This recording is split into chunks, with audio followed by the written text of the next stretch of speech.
Welcome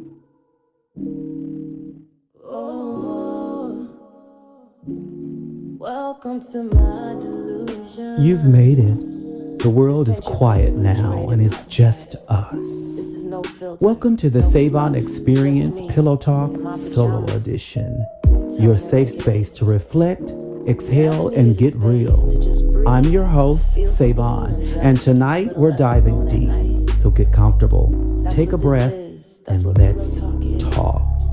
Every week I'm pulling up with the real solo. No guests, no edits, just you, me, and the truth. So go ahead, get comfortable. You're tuned in into the Savon Experience. Pillow Talk Solo Edition. Let's talk.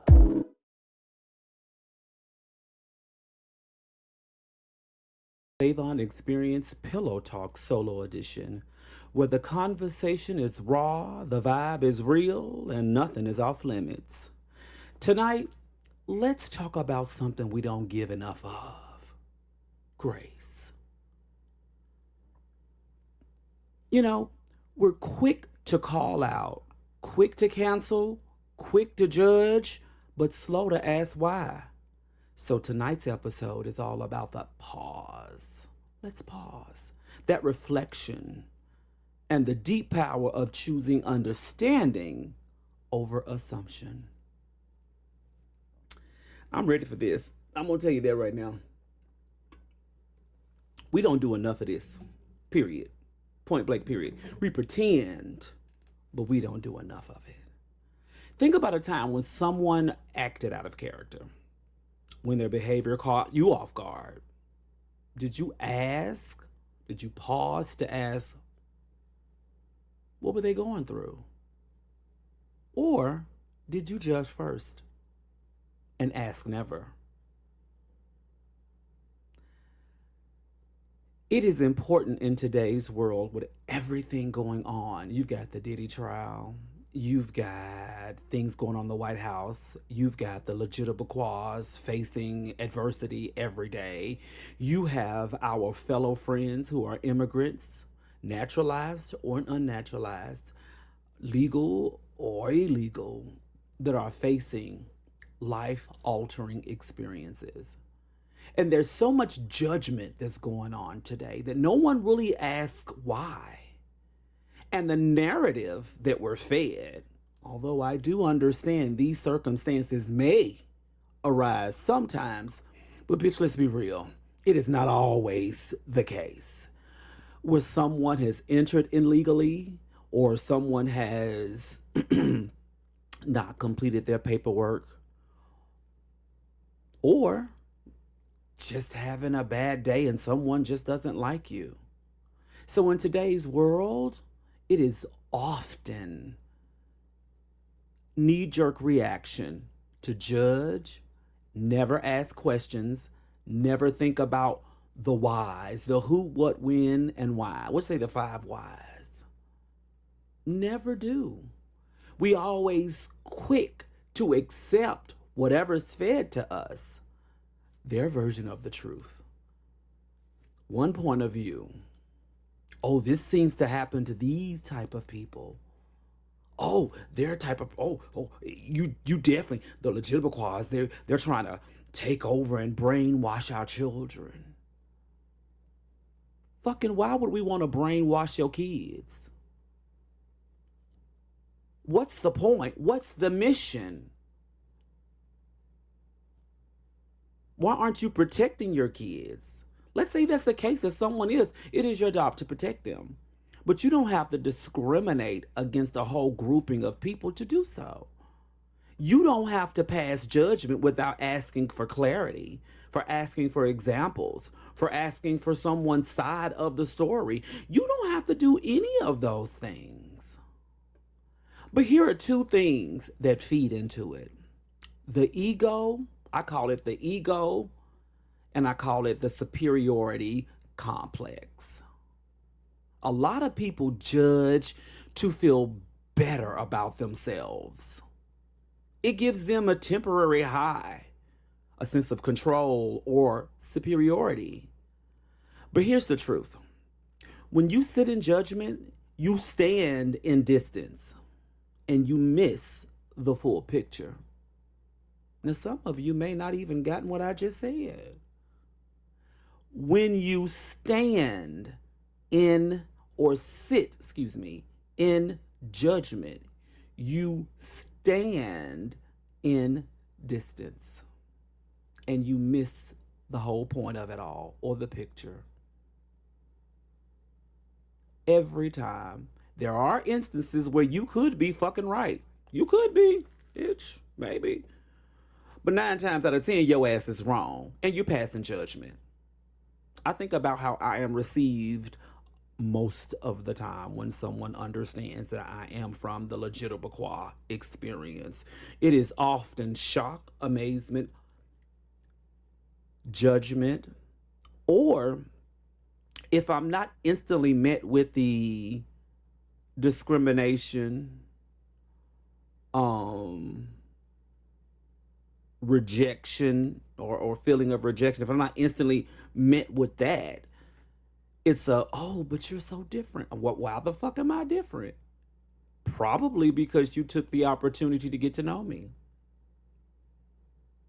to see what I'm about, to understand that I'm a person, to understand I'm not out there to fuck with you.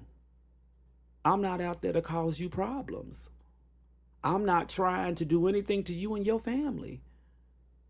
When I was in high school, I remember I went to a school that was predominantly Caucasian.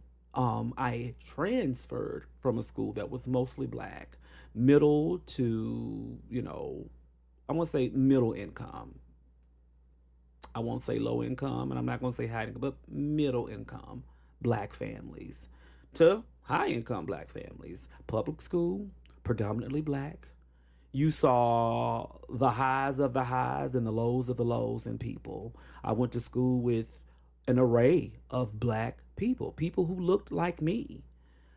Not a whole lot who felt like me and who were like me, just people of my own similar race, cultural background. But then when I transferred to another school in 9th grade, second semester, it was very different. I felt like I was walking into Degrassi High. Never watched the show, but it was just like, oh, it was just a few African Americans, but it was a good mixture though. Let me not say that. There was a mixture of all, but a few African Americans. You had Asians, you had Indian nationality there. You had, of course, Caucasian. I mean, it was a melting pot of all races, all shapes, all sizes, all colors. And it was my first experience being in a diverse setting, and that was 9th grade. So imagine my shock experiencing some of the immediate moments where I was judged. I had a lot of Caucasian friends who parents, I'm not going to say they had a lot of black friends or associates, or their kids even had other friends of color, or I don't know, a good mixture of diversity. And I would always get that, oh, Savon, you're different. Oh, you're different. I'm not different. Just like everybody else that was just like me, you just didn't give anyone else a chance, or I was thrown down your throat, or whatever the case may be. But it was one of those moments, it was often times where I was met with judgment and not grace. A lot of people who may not have known my preference or my sexuality, or, that I was of the Legitimaquah experience. Well, let me not say that, bitch. I'm lying. They knew there was a little sugar in this tank. But other than race, a lot of their fear was based off of perception. You see, often what we fear is what we don't understand. And instead of asking questions, we draw conclusions because it feels safer. But see, grace invites curiosity, not assumptions. So where they assumed, oh, I'm different. Oh, I'm well raised. Oh, I'm well spoken. They didn't understand there was a whole Shaquanza side of me that was like, bitch, I would fuck you up and cuss you the fuck out in a minute and take a good ass whooping when I get home because I was raised not to do that to my elders. But bitch, you had me fucked up. You had me fucked up. You understand? But what that experience taught me was how to navigate in different lanes and in different environments, how to be diverse. I'm not going to say how to turn it on or turn it off. It allowed me to have flexibility in my personality. It allowed me to understand people holistically versus in a bowl versus just looking at, what others say about genre of people or a diverse grouping of people. Because let's be real, if you are brought up in a black family, the black culture, definitely you heard a lot about, oh, Caucasians this and Caucasians this. Oh, people do this and people do that. Indians do this. And it's just a whole lot of shit that we say too in the black culture that someone will say because we were discriminated against, we can't be racist or we can't be, judgmental, and that's the fucking lie. Yes, the fuck we can. A lot of people think that we can have the excuse of, oh, because of all of the hardships we've had as a race that we get a pass. I don't feel like we get a fucking pass. I feel like this is something that we all need to work on. That's just me. That's just how I feel. And also, along with that, those people who walk around with fear-based perceptions of people, and currently right now the legitimate cause, everyone is trying to spin a narrative that, oh my God, we don't want them reading to our kids. Trans this and trans that is horrible for our kids. Is it horrible for our kids, or is it horrible for you? Because that's not something you want for your child. It's okay to not want something for your child. It is okay to not want your child to be on drugs. It is okay to not to want your child to be uneducated. It is okay to not want your child to be trans or gay or any of those things. It is okay to not want it. Because a lot of times people, they're putting that fear or they don't want that for them because they know how people are going to treat them. They know how society is going to receive and or reject them because they've done it themselves. If you really want to know the way someone feel about a topic, a person, a people, place, or thing, a noun, watch the verb in them. Watch the action in them once one of their own tells them they're a part of the legitimate cause, or they're a part of, or they're wanting to date outside of their race, or they want to be a doctor, or they want to be a musician instead of a doctor. Like, when it's your own and you're faced with a decision that wasn't a part of this roadmap that you've built for your child or your family member, or a part of the okayed path for success or the tradition or the culture, watch how they shift, right? And a lot of times they don't have a lot of context to go with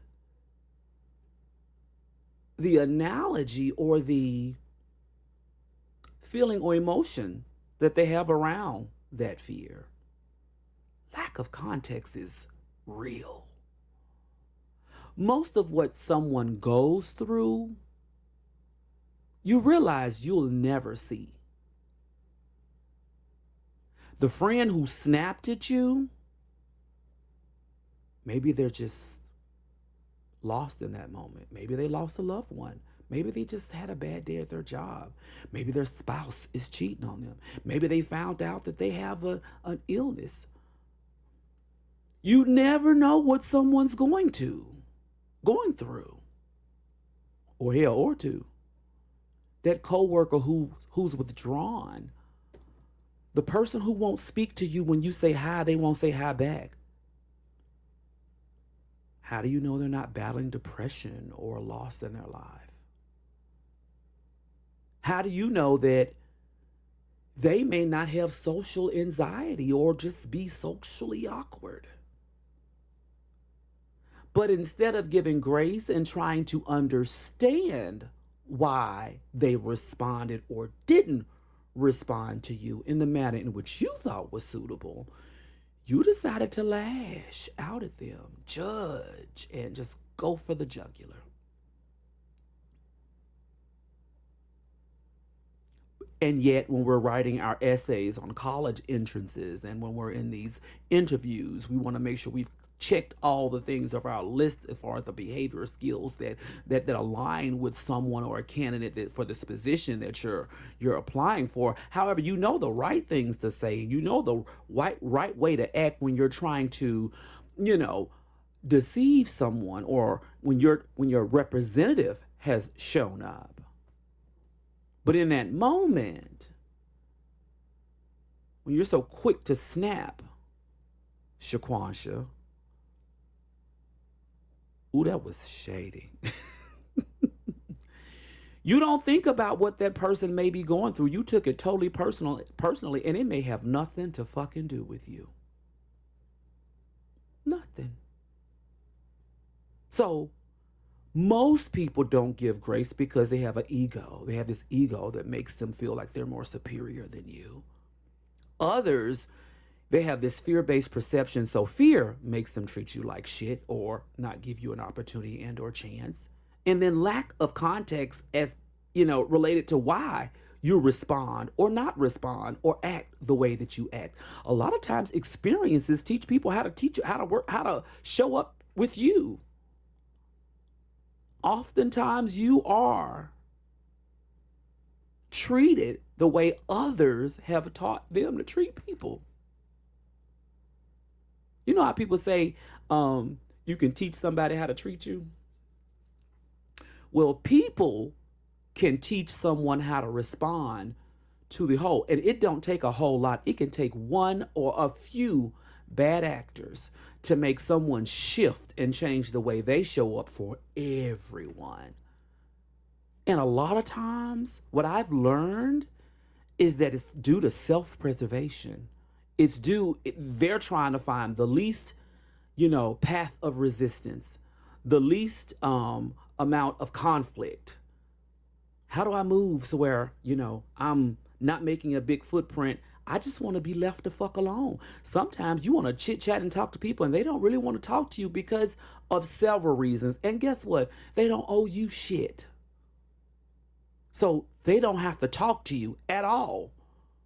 So you can choose to get mad or not. Or like my mom used to say, get mad or kiss ass and get glad. But what you don't have the right to do is to feel a way and lash out without trying to understand why they responded that way. And if you don't give a fuck why they responded you that way, well then don't let your response act as if you did. Another thing that I see where people don't often give grace is this whole social media culture that we've got going on right now. Cancel culture. Where cancel culture, and I have to slow down because y'all know, bitch, y'all fuck up trying to speak fast. My mind works quicker than the mouth can move these days. She's 48. But cancel culture turned judgment into a sport. We screenshot, retweet, and shame quicker than the eye can blink. And a lot of people do it for likes and views and clicks. Let me say something, quick. get a whole bunch of likes and, oh my God, girl, that was funny. What you said. I mean, sometimes it's funny and sometimes it's fun, but you never take a moment to think about what that person is going through. Celebrities have it worse. And some of y'all will say, oh my God, but celebrities really like they in the public's eye for a reason. They chose this path. So, they got to deal with what comes with it. But is that really fair? Because you have a passion, you're good at something, and you became famous and making a lot of money off of it. That doesn't mean that you're not human, that you don't have feelings. It doesn't mean that it's okay for all of everybody to come at you and say shit and you just supposed to just let that shit slide off. Like most of y'all who be in the comments saying that shit, you could never be a celebrity and let that shit roll off of you. But you're so quick to say, oh my God, you got to understand you bigger than that. Are they? I don't think most of us are sitting around seeing millions of people say fucked up shit about us or give us praise. Because sometimes it goes the other way with all that praise. They get this big head and they think everybody's supposed to just bow down to them. Listen, that's a whole nother topic for a whole nother day. But what we do when we see people online and they showed us a snippet of their life, not their whole life, we think we know them. We think we can pass judgment. We can say whatever just because they're rich or they're successful, because a lot of times they're not rich, they're just famous. They don't have a pot to piss in. Your life is probably better than theirs, but everyone just knows it. I can promise you if a camera was following us around every day, they would see some shit. And it's a lot of shit out there y'all don't want nobody fucking seeing. Hell, I don't want to see nobody seeing me shave in the morning, bitch. But me and Beer gonna show up and be like, bitch, this is what we do. But could you imagine? And I know you may say, well, that's what they signed up for. Okay, maybe. But sometimes when you take that job that's making a whole lot of money, you may not think about all the shit that it comes with mentally. To much is given, much is required. So we don't give grace, but we'll sure enough take that fucking gavel and hold on one second. This is real. Hey, shut your ass up. Come here. Now, we told you, unfiltered, uncensored. So you finna hear the dogs and everything, because this is how it is. My baby don't like the storms. But social media culture we've essentially replaced compassion with commentary. But what happens if we just paused and asked why before we had the snippy comment or a little comeback? What if we just took the moment to do that? Here's the hard truth. We judge in others, and I said this already, what we haven't healed in ourselves. That irritation, that discomfort, it's a mirror. Grace asks us to reflect, not deflect. And I know for a fucking fact that happens, because usually when my tea is clocked and pulled, the hit dog always fucking holler. I know you heard that before. A hit dog is gonna holler. And then you may be thinking, well, bitch, the bitch got hit. Of course she gonna holler or he gonna holler. Absolutely, but a hit dog is gonna holler. So it's called also the mirror effect. That's what they call that. Now look down because I had to make me some notes. The mirror effect. Let's say it again. That irritation, that discomfort, it's a mirror. Because you judge in others what you haven't healed in yourself or what you see in yourself. Bitch, I make people uncomfortable because I stir them up. I stir feelings up they're not comfortable with most of the time. Whether it's discomfort in the fact that they are truly not that person to give grace and accept people for who they are, or the fact that I'm someone they actually don't dislike and they wish that they could, or I'm doing things that they don't feel that my ass should be able to do because of their dislike, their disdain, and or their discrimination. Discrimination and racism is two different things. So I say discrimination. I want to ask you guys something. When was the last time you gave someone the benefit of the doubt? Who in your life needs grace right now? And what did you last need someone to extend it to you? And that's grace I'm talking about.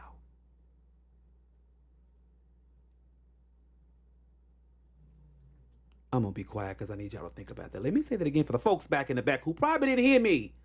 All right? When was the last time you gave someone the benefit of the doubt? Who in your life need grace right now?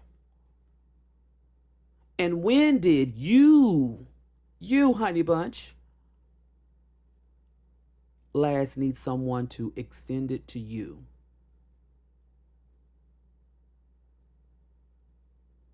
Some of y'all will have y'all order fucked up in the drive-thru or whatever. Y'all think y'all finna go into the McDonald's or the KFC or whoever, and y'all finna read because these motherfuckers, they got one job to do. And I've been guilty of this shit too. They got one job to do, girl. Like, I just asked for no cheese, bitch, or extra cheese and no pickles, and I got pickles and cheese and lettuce and tomato and all this other shit, and I didn't ask for it, and I don't understand. I done sit in this line for 35 minutes, and bitch, y'all done fucked up my food and blah, blah. But you never know what that person may be going through. You never know what their boss, how their boss is riding them, or what their coworkers is doing, or the day that they've had. It's not always that they don't give a fuck. People are not always trying to ruin your fucking day. To be honest with you, we're talking about giving grace because people don't think about or talk to other people or give a fuck about them. So that means they're not thinking about you in that drive-thru either. They didn't intentionally try to fuck your shit up. We don't know. So when you go on there acting a fucking fool and then they meet you with that same energy, now you real pissed off because they're not giving you the customer service that you thought you should supposed to get. The customer is always right. Wrong. The customer is not always right. The way we feel is not always right. The way we respond is not always right. Fuck that. And sometimes somebody have to let your ass know you ain't fucking right, and you not finna come in here and talk to me this way. And you might find the right one on the wrong day.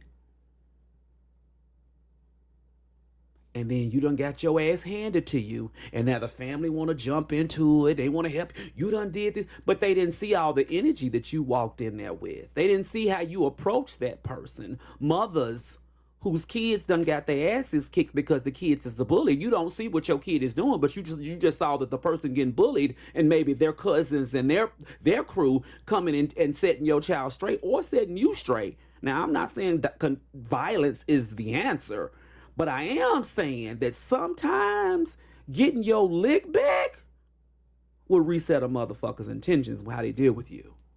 Real talk. Unfiltered, like I said. Sometimes you got to get your lick back just to feel better. But before you do that, take a moment to try to understand that what's going on may not really have shit to do with you. This person could be going through a really bad time, and how you handle the situation could be the turning point in how they handle something, or the next action that they take or don't take.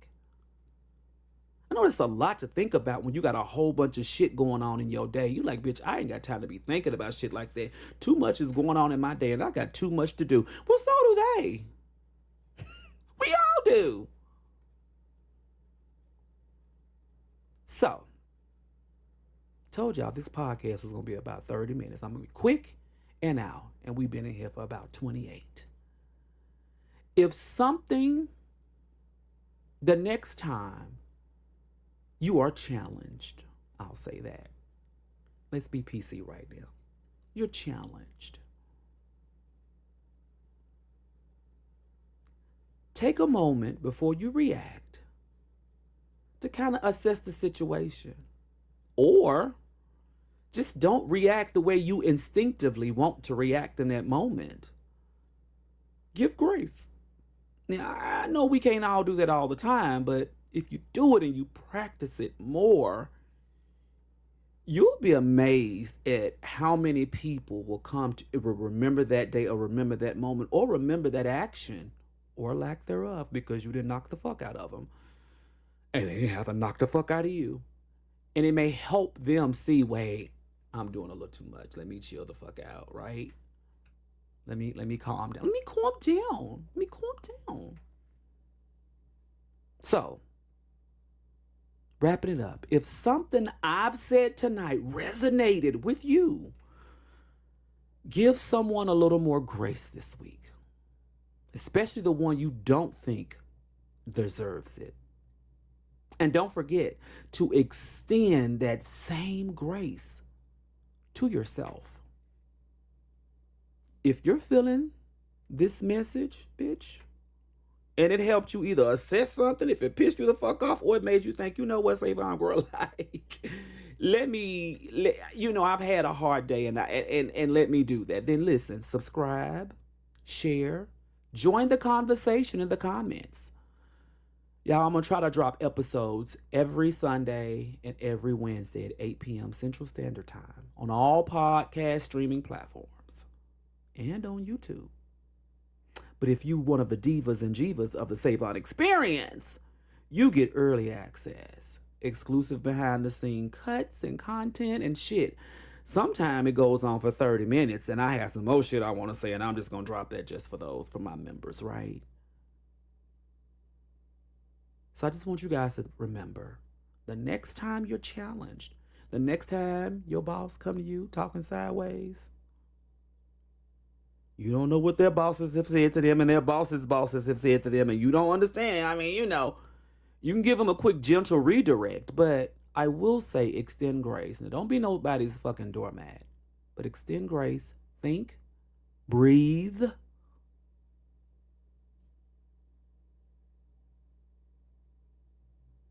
and then respond. This has been the Savon Experience, Pillow Talk. Judgment stops at the door here. We're going to create space to listen, to understand, to be soft with others, and even softer with ourselves. Until next time, let's lead with grace, let judgment rest, and remember, sometimes the most powerful thing you can do is simply pause and don't say shit. We're going to talk about how silence is the killer on the next episode. Good night, y'all. Stay true, stay kind, and stay Savon. Good night.